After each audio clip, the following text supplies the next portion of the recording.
Hello, I'm the Reverend Phil Morris. I'm the vicar of a church in central Barnsley, but I'm also a volunteer prison chaplain.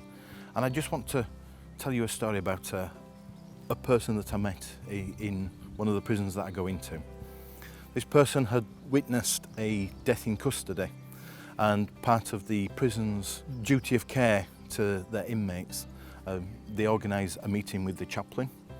So I went to this particular inmate's cell, knocked on the cell door and politely told to go away in other words, sort of thing.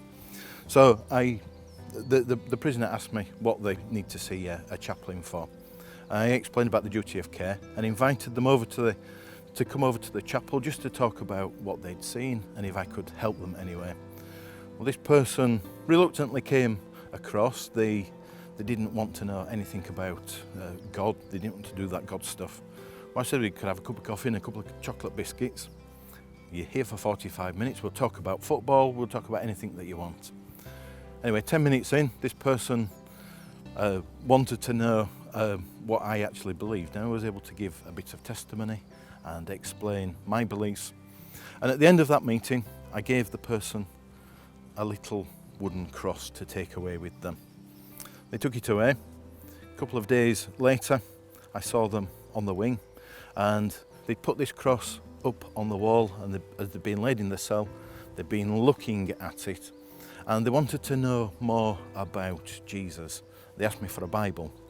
The person wasn't very good at reading, so I'd given them a manga Bible, comic version aimed at teenagers, and they went away, looked at that manga Bible, saw me again on the wing and said, I need to come and talk to you about this God stuff.